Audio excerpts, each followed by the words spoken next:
Well, I think we just talk about it. Let's talk about the elephant in the room.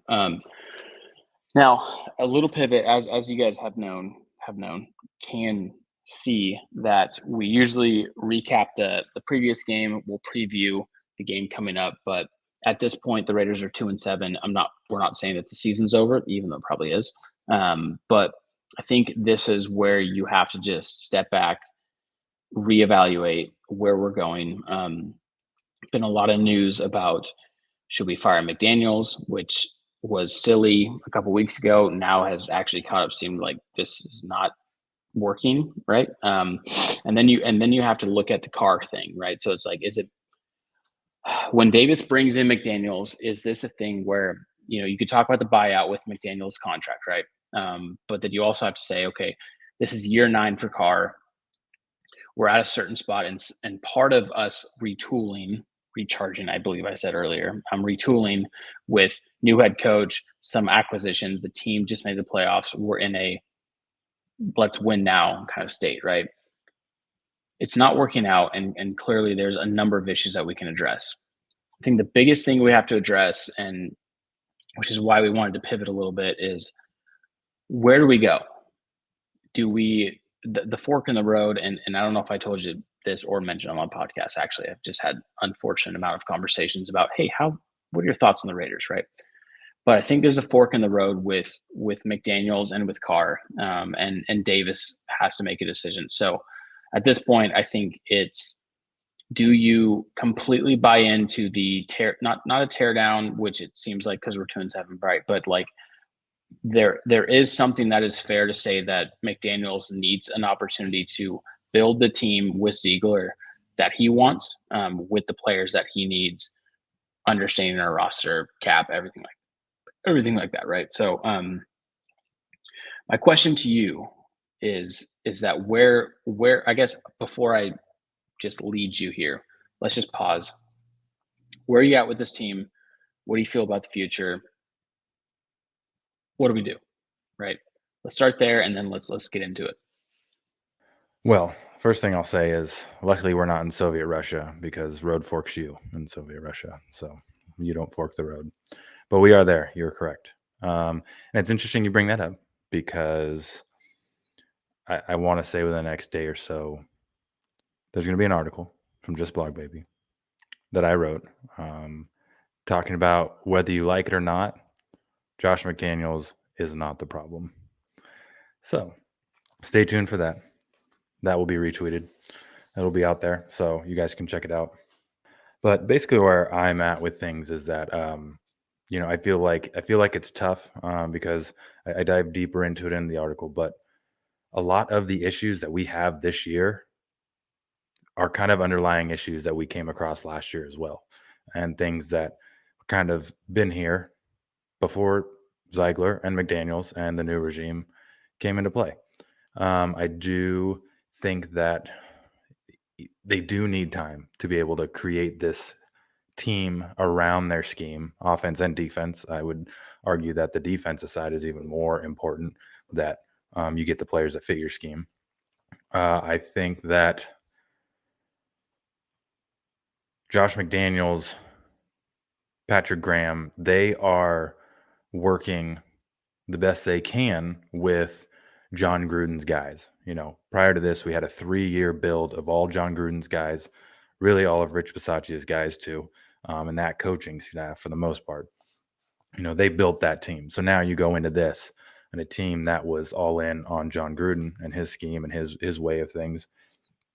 Now you got a new guy in here, and we don't, nobody, outside of that building knows what goes on and is what's happening in there in regards to whether guys are buying in or not. But it seems like as of late, with the fact that Carr literally called people out, Devontae Adams literally called players out too, about not buying in, not playing hard, not playing 100%, not practicing the right way, all that kind of stuff. I think you've got a good half of the team that is still Gruden's people, and that aren't fully bought in. So I think that when you have something along those lines, you got to be able to wean out the bad, bring in some more of the good, and just give them the time to create this thing the way that he's expected to. The reason he got brought in, I mean, you're going to fire the guy after 9 weeks or 10 weeks, 9 games, trying to run a team that was curated by someone else. And yes, last year, we were a playoff team. We went 10-7. We squeaked in. But like, people forget that this team like squandered down the middle of the season last year as well. This offense was sputtering. This offense was great one game, terrible the next, great one half, terrible the next. They just, the ball bounced our ways in getting wins. But through 11 weeks last year, we were 5-5. We had 3 straight losses to the Giants, Chiefs, and Bengals. And really, the Ravens and Dolphins overtime wins, we kind of got lucky with. We had some things happen, fall our way, and we got the W's. You take away those 2 games, we're sitting at 3-7, same situation we're kind of in right now. And there's a whole different narrative of what that season looked like. And playoffs probably wasn't in the picture for that. So I think we're having a lot of issues with just, it's just not bouncing our way this year. This team, I don't feel like this team's a whole lot different than we were last year. Now, granted, we brought some people in. We were expected to be different. But at the same time, you've got a whole new system, a whole new regime, a whole new group of people. And you hope that you can just take off where you left off, take off from where you left off, whatever the saying is. But I think that unfortunately we're seeing the bad side of what could possibly happen, but you're naive if you think that this wasn't a possibility, unfortunately. And, I think one big thing in regards to Carr's situation, he's never had someone that is pushing him from the number 2 quarterback position. He's always been the guy. There's always been turnover. Like, there's always been, the next group of coaches and GMs coming in think they can fix it, and then they're not able to. But he's never had someone to push him, really, and had anybody that like could potentially take his job. Not that they would, but with the position that the Raiders are in, more than likely going to have, one would assume, a top 10 draft pick. And with the strength of this quarterback class this year, I would be hard pressed. They need to draft a quarterback, and not even necessarily to move on from Carr right away, but to have someone that could be, his predecessor, that can be there and push him. And frankly, if a season like this happens, have a rookie guy that you can throw in there and be like, let's see what we got in him. We just don't have that. And it's just like, until that comes along, Carr's just going to be the guy. It's going to be it's not even his job to lose, because he's not going to lose this job to Jared Stidham, to be honest Right. with you. But Sorry, do you mind if I jump in? Because I think Not at this is definitely where I wanted to go, and it's Sure. now might be turned into an interview of you because all good. so with that, right, it's a fantastic point, right? Carr over the last 9 years has not had someone, and I think some of it has been organically, and I think some of it has been intentionally, right? Where he hasn't had a guy that has pushed him to be like, if you aren't executing every week, right, you might lose your job. So take Carson Wentz, Taylor Heineke, whatever you want to take, right? So for in this situation, I'll just read you the contract real quick. So Carr got extended this year, right? We re-upped him, which we are excited about because hey, short-term deal. This is what we expected and wanted. So after so in 2023, so if we complete the season, our dead cap hit is 5 mil, right? Of Carr. Now compared to a salary that he would be bringing, which would be 32. Okay. So he'd be on the books for 32 million and then a dead cap hit of 5 million, which is not much compared to how certain things are structured. Now, if you're in a situation to take a quarterback top 5, right, which is where we might end up, do you even entertain the offer of that, right? Because it's so fascinating. With the Raiders are currently the number 2, they're slotted at number 2 overall to pick in the draft, right? I don't think that's where they're going to end up. I think they're going to win some games that they are just a better team, and we could be anywhere from 2 to 8 or 9, right? Quarterback class has 2 main guys, which is Bryce Young, CJ Stroud, and then you bring in Will Levis, you bring in a few, the Florida guy, the Miami guy, whatever you want to call it, right? So in that sense, unless we're completely bottoming out and at the 1 to the 2 slot with Bryce Young and CJ Stroud, I think that decision is easier, right? But understanding another year of McDaniels and Ziegler, where they can reshape and retool that our roster and our offense and defense, whatever, right? Do we really pick a quarterback at, let's say, 8, right? Let's just say, do we take Will Levis at 8, knowing what that means? And then in that sense, it's like, this is not the NFL that we were brought up on. It's like you would draft a quarterback to develop, and it was like the Aaron Rodgers thing, where it's like take 3 or 4 years, be under someone that you're not going to get in the game, right? But these guys are ready to go, and you kind of need to know who they are sooner than later, right? So, from your vantage point, if we're in that kind of 5 to 8 area where you can take a difference maker on one of the sides, whether it's an O lineman, a D lineman, Jalen Carter, Will Anderson. I don't know if that's the name. I don't know. I'm blanking on it. But Alabama, right? So there's going to be a quarterback run, right? But it's like you take a difference maker and say, hey, let's just run this thing back. Like what are you gonna what are you gonna do if you're outside of the C.J. Stroud, Bryce Young mold, right? And then have a chance to be like, this roster is close, and I think we can make some difference because we do have a good amount of cap for the free agency cycle where we can sign some guys, and we can also give McDaniels and Ziegler another year. So sorry, I'm saying a lot, but like, what are your thoughts on if we fall into that range, which I think we will, in that picking anywhere from 5 to 11, right? Like, do we go all in on a quarterback, or do we just sit there and say, hey, let's just redo this thing? Because the biggest thing is, if we cut Carr, it's just $5 million dead cap, and then we're going to go on Will Levis, and there's a ripple effect there. So I'll pause for a second. Just your thoughts on that whole thing. Yeah, I mean, that does make it tough because, if we're there for Bryce Young and CJ Stroud, I think you take them no matter what, 1,000%. But, looking at, the way the draft order is at the moment, like you said, we probably won't be in the same position. But if you look at the top 6 currently, you've got Houston, Raiders, Panthers, Philly, Jacksonville, and then the Bears. Obviously those top 3 are with us and Houston and Carolina could potentially take a quarterback in either of those top 3 situations. After that, I mean, things are going to shake around and, kind of jump up and down, do some things, obviously. But, like, those other 3 teams don't need quarterbacks. So if they end up, if we end up moving down, they end up moving up, there's a chance we could still kind of, land one of those guys at 5 or 6. I feel like there's a possibility. But anyways, regardless, if we're at that position, those 2 guys are off the board. Yes, I think it makes it easier to just be like, let's run it back, run it with Carr, see where things happen. I honestly think that McDaniels is here to stay. I think if we run it back and there's another season, we have another season next year like we do this year, I still think he might be there, but I think that's going to be like, you need to fucking move on from Carr. You need to be done with it. We need to draft somebody. We need to get someone in here. We need to make a big splash for whatever reason.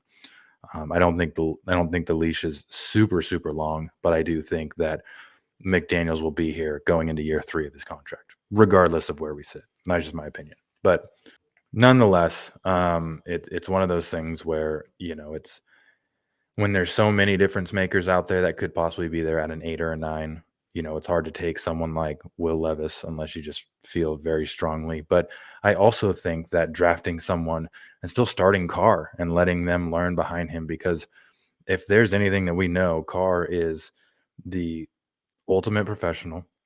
He has so much loyalty to the Raiders. He knows how to prepare well. He's a great guy. He's a great person to learn under. When it comes down to it, I just don't think he's up there in regards to having the physical abilities to win us a championship. But he's a great person to come up behind, learn behind. So the whole drafting someone to learn behind him, kind of like what you talked about, I would be excited for them to kind of do that, even if Stroud or Bryce Young came in. You know what I mean? Just to see where it went. Now, granted, if they were able to trade Carr, pre-draft day, depending on what we got, you know what I mean? That would make sense. Yeah. And if you were gonna get one of those guys, but at the same time, that does make it harder. And I think we have a lot of needs. I mean, obviously the offensive line. So if you can get the top tackle or offensive lineman, I think you have to go that way, because nonetheless, Carr is still a great starter. I honestly just don't know if the Raiders are going to take that next step until they move on from him, to be perfectly honest with you. And it makes it Yeah, easier to do that when you've got a CJ Stroud or a Bryce Young. But yeah, it's hundred tough. percent. Yeah, and I agree, and I think that if we do bottom out and we're at the 1 or 2 spot and we're like we're taking a quarterback, we'll move off Carr. That's an easy thing, right? Now, if they end up winning 5 or 6 games, right, and being in that 6 to 12 range, it's like it does make it fascinating. So, um, I think the other thing about it is where it's like this is a team that we have a core that is ready to win now, but we also don't have the funnel of you could call it a farm system that's coming up to where it's like, hey, this team can be great, so that will then require for you to hit on draft picks and free agency and everything like that, right? But I think the car McDaniels Davis thing and future and everything could be its own podcast. So we can just table that for now. But I just want to get your thoughts there. But I think the other thing too that I've been thinking of is like, okay, so what about Patrick Graham, right? So it's like he has ties to. I think he doesn't have it's the same thing as McDaniels, where he doesn't have his personnel that he needs, right?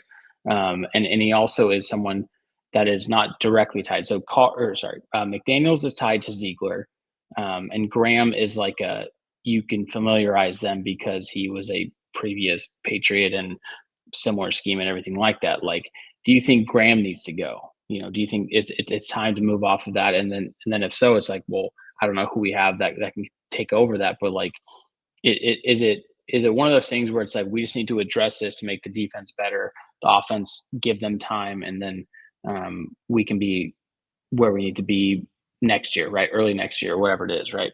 But like Graham doesn't seem like he has either he doesn't have the players or he doesn't have what it takes to be the guy because I think the Giants have been a lot better without him as well, right? At calling the defense. So someone that I had stood on the table for, by the way, hand up. Like I was like, this dude is like legit. What are your thoughts with Graham? Well, I will say you can't knock the fact that the Giants did, go move over to Wink Martindale. Is that what his name is, or Yep. whatever his name? It's not like there's some like slouch defensive coordinator that's coming in and just picking up where Graham left off and doing better. I mean, can't discredit the fact, but I think it's the same thing, to be honest with you. I think Graham needs some time. I feel like he's simplifying a lot of things for this defense with the players that we have because it's not quite, it's not his guys. It's not all the type of guys that probably fit his scheme the best. And so when he has to simplify things, that just makes it more simplified for the offenses that they're playing to be able to scheme against them.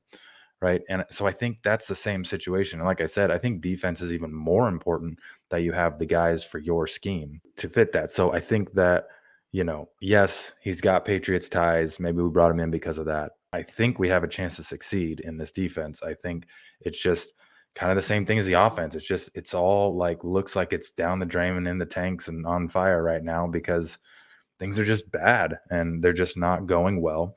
But I think both sides of the ball need a chance to bring their guys in, fully have a full draft to, draft the people that they need to, bring in and whatnot. And I think they just need a chance. I don't think you can have 9 games and then be unsuccessful and be like, well, they fucking suck, so get rid of them. Because it's also like I don't know where they go from here and bringing someone else in on who would come in, who would interim for him or whatnot. But nonetheless, I think he needs a chance too. I mean, I think he's got a lot less of a leash, a lot less of a leash than McDaniels does. But I still think, I mean, just doing my article and just looking at stats and stuff like that, like, there are some things that have gone down, but what we have also seen is that I believe the Raiders are averaging more turnovers this year a game than they have last year. And that's not much, but it's like, I just think that the eyeball test, I feel like watching this defense, yes, they are bad, right? I feel like watching them though, like I've seen things to be excited about, especially in the beginning of the year. I mean, you point to probably those first 5 games where we lost by, 1 score or less in games that completely could have turned things around. And you look at the halves that they played well, they played fucking good. They played great defense. They were getting to the quarterback. They were defending, and so you see flashes that's like the in comparison to my golf game. I get just enough good swings to feel like I should be doing good, and then I just do super shitty because I didn't have enough time to practice. I think that they can be good. I think both sides of the ball need to just bring in their own guys to curate their, ideal team for the scheme, and then figure out from there if it's working. So it's just give it time. I think the Raiders have just flipped around so many coaches for so long. I mean, we saw a 3-year tenure with Gruden, and we saw, we went to the playoffs. Like, give them time to work this out and build their team, get to where they're at, because I do feel like we can succeed. I think it's one of the things that you look at and say, like, we were supposed to be better and we're not. What the fuck, right? And at this point, I think the best thing to do is give it time. I think the more interesting questions are going to be around the do we have time to give to these certain players, to the Derek Carrs of the world, to the Chandler Jones, right? And I think that's something that future us will certainly dive into. But I just wanted to do a state of the state. And then and I think the Carr, McDaniels, Davis thing, like where do we go? Like I think it's going to be fascinating, kind of like addressing that as we close the year. But yeah, I think it's very good insight by you, and I think it's really hard to be patient, right? It's hard to be. It's easier to be patient when you have a shitty team and you have a young quarterback, and you're like, hey, we're going to be picking top or whatever. We can continue to build this thing. But this is a team that was supposed to perform at least certainly better than 2-7. But we're here now, and I don't know. It's hard to have answers and say like what direction we could go. And I think there's going to be a fork in the road, like you said, like I said, and you referenced something with Carr and potentially Adams.